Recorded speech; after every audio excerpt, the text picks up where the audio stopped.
आप सभी के साथ इस वक्त बड़ी खबर, खास तौर पे पूरी दुनिया की नज़र जहां पे टिकी हुई है, शुरुआत वहां से। दुनिया अब एक ऐसे युद्ध को निहार रही है, देख रही है। ईरान, अमेरिका और इजराइल के बीच में तनाव खतरनाक स्तर तक बढ़ चुका है। शायद अब एटमी हमला ना हो जाए, खुदा न खास्ता। हमला, बदला, रणनीति और चालें, ये सब कुछ अपनाई जा रही है और ये सब कुछ दुनिया देख रही है। ईरान धमकी दे रहा है कि वो इजराइल का एटमी जो प्लांट है उसे तबाह कर देगा और लगातार ईरान के जो एटमी प्लांट हैं उस पे इसराइल का हमला हो ही रहा है। और अमेरिका की जानिब से ऐसे बम ज़रूर इस्तेमाल किए जा रहे हैं जो इनरिचमेंट किए हुए तमाम तर यूरेनियम को तबाह कर दे और ऐसे रिएक्टर खारिज हो जिससे पूरी दुनिया तबाह हो जाए। चाहे सरहद के इस पार या सरहद के उस पार, कहीं पे भी अगर ये यूरेनियम प्लांट या फिर एटमी ज़खायर का ये पूरा हिस्सा तबाह होता है तो यकीनन ये दुनिया तबाह होगी, एक बार नहीं कई बार। दुनिया बस यही देख रही है कि कौन सा खिलाड़ी सबसे पहले बाजी मारेगा और यही वजह है कि वो खामोश भी है। ये खेल नहीं है जिसकी वजह से दुनिया खामोश है। इस जंग में सबको नुकसान हो रहा है, महंगाई बढ़ रही है, असर हर घर तक पहुंच चुका है। 5 दिन की जबरदस्त रिटेलिएशन ने सबके होश भी उड़ा दिए हैं जिसका किसी ने अनुमान भी नहीं लगाया था। जो देश ईरान को कमजोर समझते थे अब वही हैरान है। भारत ने अब तक कोई बड़ा बयान नहीं दिया, आज भारत ने एक बड़ा कदम उठाया। भारत के फॉरेन सेक्रेटरी विक्रम मिस्री नई दिल्ली में ईरान के दूतावास में जाकर आज supreme leader Ayatollah Ali Khamenei के लिए कॉन्डोलेंस बुक पर हस्ताक्षर किए। इस मौके पर ईरान के राजदूत डॉक्टर मोहम्मद कथाली और रूसी राजदूत डेनिस अलीपाव भी यहाँ पे मौजूद थे। क्या यह भारत की गैर जनपक्षीय नीति का सबूत है या भारत अपनी रणनीति के तहत सावधानी से कदम बढ़ा रहा है? तो फिर पीएम मोदी इजराइल का दौरा करते हुए नजर आते हैं, वो किस खाते में डाला जाए? या अब तक कुछ नहीं बोलना, खामोश रहना या ना बोल पाने के पीछे का जो मकसद है वो क्या है? देखिए, भारत कोई बच्चा देश नहीं है, कोई छोटा सा देश नहीं है या कमज़ोर सा नन्हा बालक नहीं है कि हमें किसी के सामने कुछ बोलने की ज़रूरत नहीं है। हमें जवाबदेह होना पड़ता है और यही वजह है कि दुनिया हमारी खामोशी को हमारा जवाब नहीं समझेगी, हमें जवाब तो देना होगा। और यही वजह है कि हम क्या चाहते हैं, दुनिया हमारी तरफ नज़र क्यों उठा रही है और इतनी सारी खामोशियों के बावजूद भी ईरान पॉजिटिव क्यों है अमेरिका के बरखिलाफ, इजराइल के बरखिलाफ हिंदुस्तान से? जवाब तलाशना बहुत ज़रूरी है। दूसरी तरफ नैरेटिव बदलने के पीछे जो ख़ास तौर पे पूरी दुनिया की जो मीडिया है या फिर लोगों की जो ज़ुबानी है उसके पीछे का राज क्या है? महंगाई, तेल, गैस की आपूर्ति जो प्रभावित है, शायद इसीलिए दुनिया को अब ये शंका लगने लगा है कि शायद उनको अपनी सोच बदलनी होगी, वरना उनके घर के चूल्हे भी शायद अब नहीं जल पाएंगे। इसलिए चूंकि अब अमेरिका की दादागिरी को लोगों ने समझ लिया है, शायद इस वजह से क्योंकि दुनिया ने देख लिया है कि अमेरिका और इजराइल की मल्टीपोलर जो यूनिट है वो किस हैसियत में है। यूनाइटेड स्टेट ऑफ अमेरिका और इजराइल दोनों मिलकर के कितने फिसड्डी साबित हुए ईरान के खिलाफ जंगों में। नजरें टिकी है सवालों पर, रणनीति के बदलाव पर और इन सब की वजूहात पर। दुनिया देख रही है, पूछ रही है कि आखिर यहाँ पे किसको कैसे रिएक्ट करना है। हालांकि ऐसा नहीं है कि हर चीज़ नेगेटिव में, बहुत सारी चीज़ें पॉजिटिव में हैं, लेकिन जानना बहुत ज़रूरी है। सोहेल काज़मी साहब एज अ पॉलिटिकल एक्सपर्ट और मिडिल ईस्ट के एक्सपर्ट खासतौर पे लगातार इनकी नज़र रही है, इन्होंने रिपोर्ट किया है और उस तरह के हालात में भी जब इराक और ईरान की जंग चल रही थी। हमारे साथ आज जुड़े हुए हैं, वेलकम है सर आपका। सबसे पहले इन तमाम तर सवालों पर जो खासतौर पर हिंदुस्तान के हवाले से उठ रहे हैं और आज विक्रम मिस्री जाते हैं ईरान के दूतावास और कॉन्डोलेंस बुक पर हस्ताक्षर करते हैं, क्या मायने लिया जाए इस 5 दिनों की? और उसके बाद दूसरी खबरों पे आते हैं आपके साथ। देखिए आमिर सर, पहले तो गुड आफ्टरनून आपको।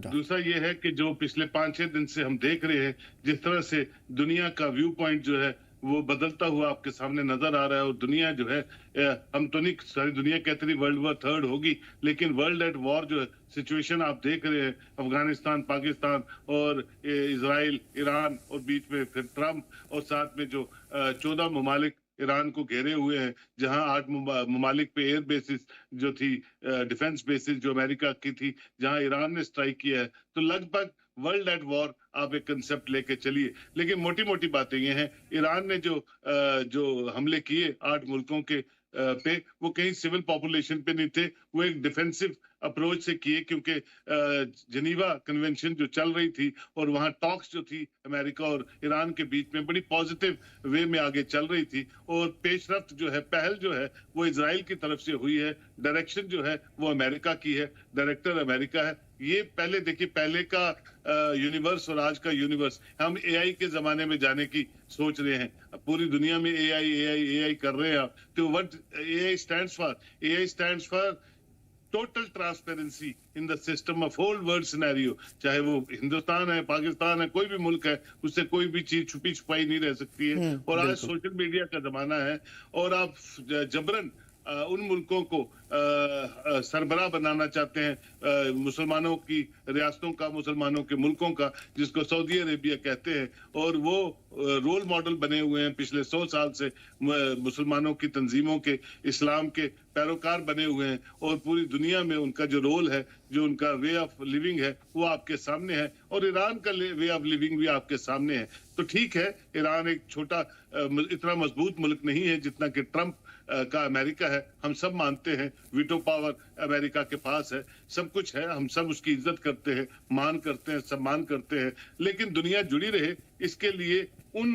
ममालिक का बहुत बड़ा रोल बन जाता है जिनको ये पावर्स दी गई हैं, जो रोज चाहते हैं कि हमें नोबेल पीस प्राइज मिले, हमें नोबेल का पीस प्राइज का खिताब मिले, और दुनिया को अमन अमान बनाने के ठेकेदार बने हैं, लेकिन तबाह करने के पीछे भी लगे हुए हैं। बिल्कुल, बहुत ही खूबसूरत जुमला आपने कहा कि जिन्हें नोबेल पीस प्राइज चाहिए वो दुनिया को तबाह कर रहा है, और यकीनन ये विडंबना है सवालों का। सर, मैं जितनी चीजें आपने कही है शायद इस पे पूरी बुक लिखी जा सकती है, लेकिन मैं इसको एक एक चीज को मैं समझने की अगर कोशिश करूं आपसे, फिलहाल मैं देख रहा हूं जैसे नैरेटिव की आपने बात कही, पूरी दुनिया का नैरेटिव बदल रहा है। ये 5 दिन पहले तो ऐसा नहीं था। हर एक मीडिया चैनल्स, बड़े बड़े इंटरनेशनल प्लेटफॉर्म्स, अलग अलग जो स्पोक्स पर्सन है या फिर राजनेता हैं, उनकी बातें, उनकी चीजें बिल्कुल अलग अंदाज की थी। क्या 5 दिनों में जो ईरान ने जवाब दिया है पूरे मिडिल ईस्ट कंट्री को, पूरे इस्राइल को, 131 शहरों को ध्वस्त किया और कई सारे जो अमेरिका का नुकसान पहुंचाया, क्या इस वजह से अब ये जो या तो डर था दुनिया को कि भाई अमेरिका के डर से नहीं बोल रहे थे, लेकिन अब डर खत्म हो गया क्योंकि पहलवान पहलवान नहीं रहा, दूसरी तरफ कि अब शायद लोगों को लग गया है कि अब बोलने की जरूरत है क्योंकि इसमें साफ तौर पे अमेरिका इजराइल की नाइंसाफी नजर आ रही, क्या कुछ है इसके पीछे का राज? सर, मोटी मोटी 2-3 बातें मैं आपसे शेयर करता हूं।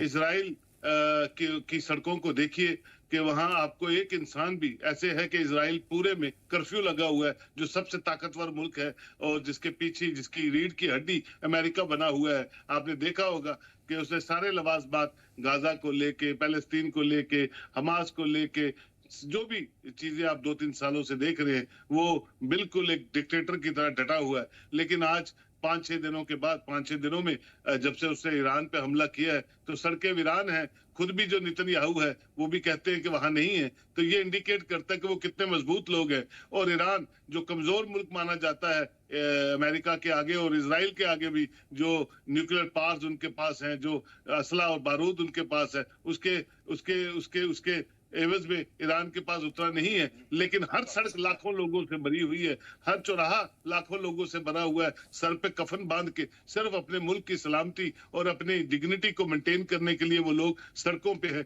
आयतुल्लाह खामनाई साहब का जनाजा जो है लिटिल बिट पोस्टपोन किया गया, शायद कल है, और आप कल देखेंगे दुनिया का कोई ऐसा लीडर नहीं होगा जिसका जनाजा इतना बड़ा होगा जितना खामनाई साहब का जनाजा होगा। सिर्फ ईरान नहीं रो रहा है, पहले तो ईरान रोया 6 दिन पहले, लेकिन उसके साथ साथ आपने ठीक कहा, खौफ, डर अमेरिका ने जो बनाया हुआ है। और हम सब सोचते हैं, बहुत से मुल्क ये सोचते हैं कि अमेरिका हमारा दोस्त है, वो सोचता है मेरा दोस्त है, तीसरा सोचता है मेरा दोस्त है। लेकिन जब का ट्रंप आया है उसने एक चीज बता दी है कि वो किसी का दोस्त नहीं है सिवाय अपने आप के, अपने ट्रंप टावर्स के, अपनी इकोनॉमी के, और अपनी जो पैसा जहां से भी आता है। क्योंकि एक बिजनेसमैन जब सदर बन जाता है without a political patronage of his family और without the political know how of the system, वो इसी तरह के डिजास्टर्स अपने ऑर्डर्स या ऐसे एक्शंस करता है जिससे कि दुनिया जो है पूरी परेशान है। और आप ये मत सोचिए कि हम पीछे रह जाएंगे, हम भारत का वो दोस्त है। भारत का अभी बयान 2 मिनट पहले जो मैं प्राइम मिनिस्टर मोदी का देख रहा था, वो ये है कि military is no solution to any conflict, that indicates कि हम अमन पसंद हैं। हम टू नेशन थ्योरी पे बात करते हैं, ह्यूमैनिटेरियन ग्राउंड्स पे बात करते हैं, लेकिन जो भी इमर्जिंग कंट्री होगी उसमें भारत भी बहुत आगे है। भारत भी एक इमर्जिंग इकोनॉमी है, भारत भी एक प्रोग्रेसिव मुल्क है। तो हमें भी ये सोचना है कि मजबूर कर दिया अमेरिका ने कि वो हमारा दोस्त भी नहीं है, शायद सुबह हमसे शेकन करे, शाम को हमको स्टैप कर ले। तो ये चीजें जब ईरान की रिटेलिएशन हुई है, जैसी भी हुई है, तो ये इंडिकेट करती हैं कि आज दुनिया जो है ईरान के सिंपैथेटिक व्यू पॉइंट से जुड़ना शुरू हो गई है कि आज ईरान के साथ ये हुआ है, ये कल तानाशाही किसी और मुल्क के साथ भी हो सकती है। जो रोल मॉडल इस्लाम के बने हुए थे, so called champions of Islam, जिनको हम सऊदी अरेबिया कहते हैं, जिनकी रातें जो है 5 स्टार होटल्स में गुजरती हैं, वो हमारे चैंपियंस नहीं है। चैंपियंस वही होते हैं जो किसी भी रिलीजन को, किसी भी सभ्यता को आगे लेके चलते हैं, और ईरान उसमें ने साबित कर दिया पूरी दुनिया में कि हम झुकेंगे नहीं, अपने तरीकाकार से अपने मुल्क को चलाएंगे, और अमन पसंद लोग हैं, सेकुलर क्रेडेंशियल्स पे हम चलने वाले लोग हैं। और ईरान की एक और खूबसूरती मैं आपसे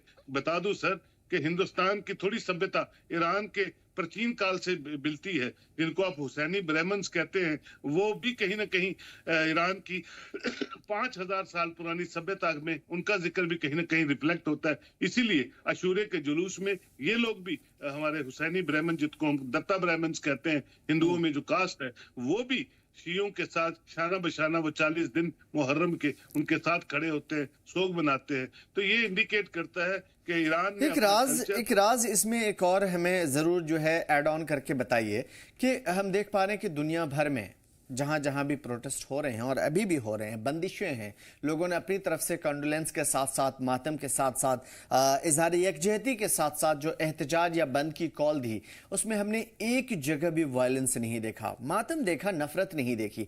क्या वजूहात रही? खासतौर पर इंडिया के मैं कई शहरों की मिसालें दे सकता हूं जहां पे लोग जोश, जज्बात, और ऐसे टाइम पे तो उबाल मारता है खून का, बदले का। क्या वजूहात रही कि इन तमाम तर चीजों में कामयाबी के साथ लोग गम जरूर मना रहे हैं, नाराज हैं, गुस्सा हैं, लेकिन नफरत नहीं है? ये खूबसूरती है इस शियात की, जिसने जोड़ने का काम किया है। अगर सऊदी अरब ने पैसे लेके या कुछ और आजाइश जो चीजें लेके अमेरिका के हुक्म से इस्लाम को तोड़ने का काम किया है, शिया सुन्नी को में डिफरेंस बनाने का काम किया है, फिर बहुत सी जमातें अगर इस्लाम में बनाने का काम किया है, तो ईरान ने शिया और सुन्नी सेक्ट को एक अमरेला के नीचे लाने का काम किया है। ये कोई नहीं कहता है। आप कश्मीर से लेके कन्याकुमारी तक हिंदुस्तान में देखिए, जहां भी जुलूस निकलते हैं, जहां भी प्रोसेशंस हो रहे हैं, वो बड़े साइलेंट है, और इमाम हुसैन के दिखाए हुए रास्ते पे चलने वाले वो तरीकाकार है जो सदियों से चल रहे हैं, और आज भी उस पे जो है लोग जो है उसका सोग जो है उस तरह से मनाते हैं जिस तरह से अपने मुहर्रम 40 दिन का सोग मनाते हैं। तो कहने का मतलब ये है कि हमारे रोल मॉडल जो है इस कम्युनिटी के, वो इतने स्ट्रांग हैं, इतने खूबसूरत हैं, और इतने सेकुलर है, और इतने अमन पसंद है, जिसका अंदाजा जो है आप लगा रहे हैं, जिसकी तरफ आप खुद इशारा कर रहे हैं कि पूरी दुनिया में अपने आप अपनी छाती को पीट रहे हैं, रो रहे हैं, और मातम करते हुए सड़कों से गुजर रहे हैं, लेकिन किसी को हर्ट नहीं कर रहे, किसी के रिलीजन के सेंटिमेंट्स को हर्ट नहीं कर रहे।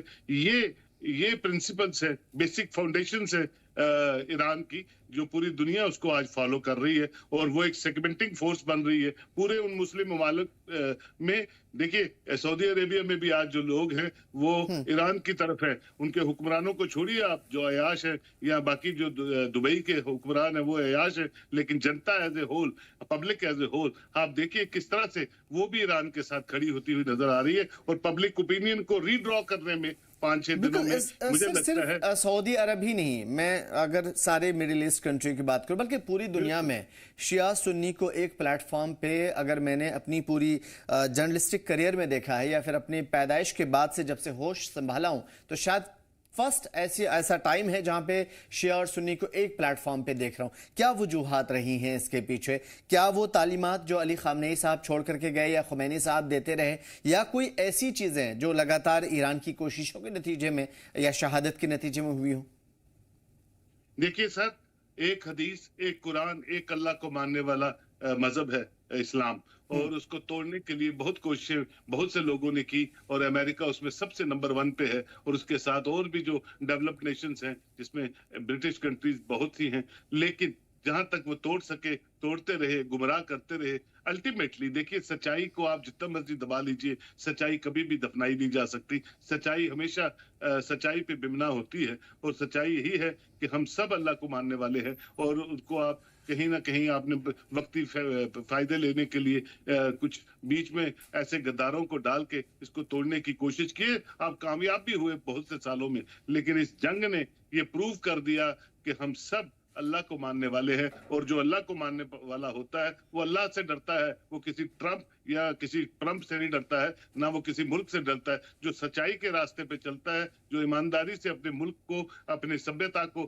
बना के संवार के चलना जानता है, वो सिवाय खुदा के किसी से नहीं डरता है। Despite of the sanctions, despite of the tariffs, Iran was and is a growing economy, growing country. वो अमेरिका को नहीं बचता है, और अमेरिका आज नहीं, बहुत से 79 से पहले भी और बाद में भी कोशिश करता रहा है कि ईरान का वजूद जो है वो किसी ना किसी तरह नस्तो नबूद करने की कोशिश करे। सिर्फ ईरान ही नहीं, और भी जो मुल्क हैं जो उसके सामने थोड़ा सा लगते हैं कि आगे चलने की कोशिश करते हैं, तो वो उन पावर्स का मिसयूज करता रहा है जो आज तक करता है। मैं ये नहीं कहूंगा कि ईरान जीतेगा या हारेगा, लेकिन ईरान हारे या जीते, ईरान ने पूरी दुनिया को जोड़ने का काम किया है। ईरान ने एक सिविलाइज्ड नेशन बनने का और सिविलाइज नेशन पे के कदरों पे चलने का एक नमूना, एक एग्जाम्पल सेट कर दी है, और मैं समझता हूं वो एग्जाम्पल सदियों तक लोगों को याद रहेगी, और वही जीतेगा जो ईमानदार होगा, सच्चा होगा, अपने मजहब को मानने वाला होगा। यूनिवर्सल ब्रदरहुड को कायम दायम रखते हुए ईरान हमेशा एक एग्जाम्पल के तौर पे पूरी दुनिया में अपना नाम रोशन करता रहेगा। मतलब आप ये कहना चाह रहे हैं कि ईरान की का जो भी हशर हो, जितनी भी तबाही हो, लेकिन उसकी साबित कदमी, इस्तकामत, हौसला और ईमानदारी ये रहती दुनिया तक कायम रहेगी, और इसी पैटर्न पर शायद अब पूरी एक उम्मा जिसे कहा जाता है उसे आना पड़ेगा। बिल्कुल सर, 100% मैं यही कहता हूँ। पूरी कायनात मैं समझता हूँ आज देख रही है। आज हर इंसान देखिए, हमें हर मुल्क को एक दूसरे मुल्क से जियो पॉलिटिक्स की वसादत से कहीं ना कहीं आपस में व्यापार के तरीके से या बाकी तरीकों से एक दूसरे का साथ चाहिए होता है। कहीं कहीं हम कम भी कर जाते हैं, कुछ मुल्क को मानना पड़ता है बड़े मुल्कों की, लेकिन इन टोटलिटी जुल्म है, और जुल्म किस हद तक होगा, कुछ परसेंटेज तक तो जुल्म चलता रहा, किसी हद तक उससे ऊपर भी बढ़ा तो चलता रहा, लेकिन 100% जुल्म जो है नहीं, वो मुझे लगता है ये सवाल इस वजह से भी पैदा हुआ सर, क्योंकि आप ये सारी डिक्टेटरशिप, ये सारी बादशाहत, ये सारी सऊदियत, क्या आपको लगता है कि इन सब चीज़ों में रुकावट पैदा नहीं करेगी? क्योंकि हम मुद्दतों से इस चीज़ को जो है रीड आउट करते आ रहे हैं, पूरे अच्छे से रिसर्च करते आ रहे हैं, और देख रहे हैं कि उसका क्या नतीजा निकल रहा है। और यही वजह है कि आज इसराइल जैसे कंट्री को, और 7 समुंदर पार रहने वाले एक छोटा सा इजराइल और 7 समुंदर पार रहने वाला अमेरिका, वो आकर के मिडिल ईस्ट में धमका रहा है, हालांकि उनके पास सारी चीजें हैं, उसके बावजूद भी। तो आपको लग रहा है कि ये सारी चीजें, आमरियत, बादशाहत और डिक्टेटरशिप, रास्ते में हायल नहीं होंगी, रुकावट है?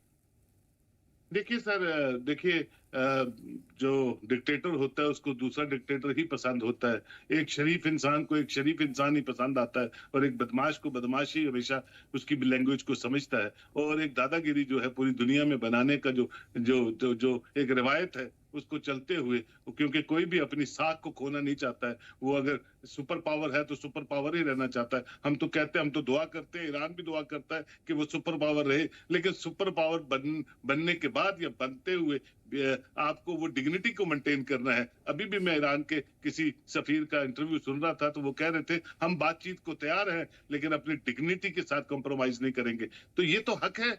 जमहूरी पूरी यूनिवर्स में, जमहूरियत में एक तरीकाकार है इंसानियत में कि जनाब आप मुझे क्यों बोट डाउन करेंगे जब मैं ठीक हूं, जब मेरा सब रास्ते ठीक है। आप कौन होते हैं किसी दूसरे के घर में इतना इंटरफेरेंस करने वाले कि दूसरे का घर तबाह कर दे? आपको किसने ये हक दिया है? ना आप यूएन रेजोल्यूशंस को मानते हैं, ना यूनाइटेड नेशन के ऑब्जर्वर्स को मानते हैं, ना पार्लियामेंट ऑफ अमेरिका को मानते हैं, ना सुप्रीम कोर्ट ऑफ अमेरिका को मानते हैं। जितने सरबराह वहां रहे, बिल क्लिंटन की कल की स्पीच जो 12-15 मिनट की है वो आप सुन लीजिए। जो बड़ा पॉपुलर प्रेसिडेंट रहा है अमेरिका, डिस्पाइट कितने कंस्ट्रेंट्स के बाद, ओबामा जो वॉर अगेंस्ट टेररिज्म का एक झंडा लेके काम करता रहा है, उनके इंटरव्यू सुन लीजिए। जो सारे वहाँ जो कांग्रेस है वो कहते हैं कि हमें पता ही नहीं है कि इजराइल के साथ ईरान पे हमला कब हुआ। कोई सिस्टम नहीं है, कोई किसी की कोई पूछताछ नहीं है, किसी को आप समझते नहीं है और आप अभी तक वहां हैं। मैं समझता हूं ये पहला सदर होगा अमेरिकन हिस्ट्री में, या तो इम्पीच होगा या तो कोई ऐसी ऐसी मौत मरेगा जिसका आप अंदाजा नहीं कर सकते आने वाले दिनों में, क्योंकि अमेरिका के लोग इसके खिलाफ है, नेतन्याहू के लोग उसके खिलाफ है, जिसपे हजारों किस्म के करप्शन चार्जेस हैं। और मुझे लगता है कि इलेक्शन में अगर नेतन्याहू आता भी है आने वाले दिनों में तो शायद उसको वो वोट ही ना मिले जो उसने कभी सोचे नहीं होंगे। तो ये जब आप अपने घर में ही मजबूत नहीं है तो आप दुनिया के ठेकेदार बने हुए हैं। ये मुझे लगता है इस पे ज्यादा गौर करने की जरूरत है। और वो हिटलरशाही डिक्टेटरशिप हिस्ट्री पढ़ लीजिए, वो नहीं रहे। बहुत बहुत से हुक्मरान आए, बहुत बहुत से चले गए, लेकिन ये है आपका काम हमेशा याद रहता है, अच्छा भी और बुरा भी। अच्छे के डिविडेंड थोड़े लेट मिलते हैं, लेकिन बुरे के डिविडेंड्स जो अमेरिका ने किया है उसके डिविडेंड्स जो है वो बाकी मुल्कों को भुगतने पड़ रहे हैं, जो बाकी इदारे हैं उनको भुगतने पड़ रहे हैं, जिन पे पूरी दुनिया को कॉन्फिडेंस था कि ये लॉ इन्फोर्सिंग एजेंसी है पूरी दुनिया में, जो एक कानून के दायरे में पूरी दुनिया को चलाते हैं, आपने उनको भी फेल कर दिया। जो मैं समझता हूँ बड़ा अनफॉर्चुनेट है ये पूरी दुनिया के लिए, जहां सारे मुल्क जो है आगे बढ़ रहे हैं, आपसी व्यापार कर रहे हैं, आपसी एक्सचेंज ऑफ एजुकेशन कर रहे हैं, और अमेरिका के इस एक स्टेप ने सबको 10 स्टेप्स पीछे ले आया, जो मैं समझता हूँ बड़ा अनफॉर्चुनेट है। बहुत बड़ी बात कही आपने सर, और यकीनन ये दुनिया को अब समझना भी होगा इन चीज़ों को, और दुनिया समझ भी रही है। और यही वजह है कि प्रतिक्रियाएं बदल रही हैं, लोगों के हाव स्वभाव बदल रहे हैं, कंट्रीज़ के अपने तरीक़ाकार बदल रहे हैं, फॉरेन पॉलिसी में चेंज आ रहे हैं, और वो सारी चीज़ें आने वाले टाइम पे दिखेगा, क्योंकि ये दुनिया की रीत रही है, नेचर का दस्तूर रहा है कि हमेशा साबित कदम रहने वाला, सच्चाई के रास्ते पर रहने वाला, वक्ती तौर पर ज़रूर परेशानियों से दो चार होता है, लेकिन एक न एक दिन दुनिया जानती है कि यही सही रास्ता है और फिर उसी के पीछे चलती है। बहुत शुक्रिया बेहतरीन बातचीत करने के लिए और हमारी उन तमाम तक चीज़ों में मदद करने के लिए, खासतौर पे मिडिल ईस्ट की जो गुत्थियां सुलझी नहीं है या फिर सुलझने के करीब है, ये वो सारी चीज़ें हैं जो भारत की पॉलिसी या फिर गैर जानिबदाराना रवैया या हिकमत अमली के हवाले से चल रही हैं। देखना काफ़ी खास होगा कि ऊँट किस करवट बदलता है। फिलहाल इस बुलेटिन में इतना ही, हमें दीजिए इजाज़त। देखते रहिए ज़ेज मुक्शमिर लद्दाख।